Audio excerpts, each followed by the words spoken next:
Quel pognon pour de nouvelles ambitions? La référence à la petite phrase pognon de dingue prononcée par Emmanuel Macron à propos des minima sociaux était pleinement assumée vendredi dernier à l'occasion de l'Assemblée générale des maires ruraux à Bruyères. Assumée surtout par son président, également à la tête de l'Association nationale des maires ruraux et qui porte tant bien que mal au plus haut de l'État la voix de la ruralité.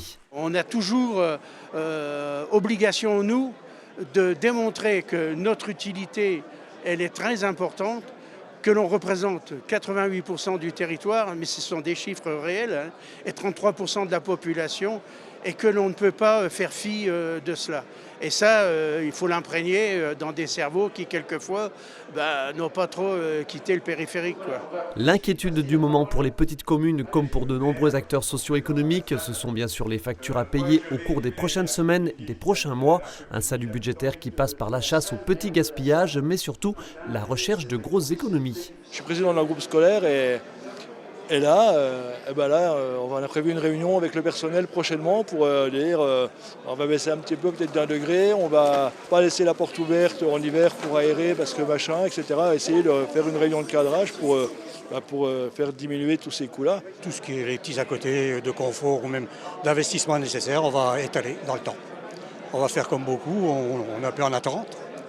C'est trop compliqué. Pour l'instant, on ne sait pas trop, on ne sait pas trop où on va, on est un peu dans le flou. Quand on met 40 000 € dans l'entretien de voirie par an, à peu près, forcément, si on a moins de moyens, on va peut-être baisser un peu là. Et sans compter que les coûts d'entretien de voirie ont augmenté aussi, puisque le prix du pétrole a augmenté et les liants ont augmenté. Donc, quel que soit l'endroit, on est dans la même situation. Comment vous allez faire ? On va éviter d'augmenter les impôts parce que ce n'est pas le but, mais on va essayer de cibler le plus urgent et puis de voir si la situation s'améliore dans les années qui viennent, quoi. Des économies qui peuvent être réalisées à court ou moyen terme, mais en ce qui concerne le long terme, les petites communes comptent sur de nouvelles recettes. Pourquoi pas avec cette nouvelle vision de la ruralité ?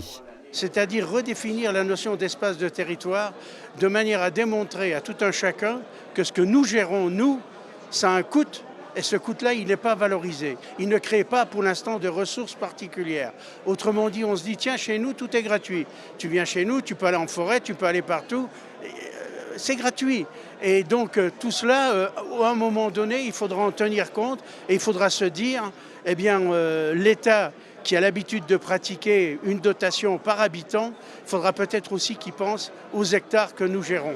Exemple très concret, la fiscalité sur les unités de méthanisation, unités de production d'énergie dont les retombées financières sont très faibles sur le territoire où a été produite cette même énergie.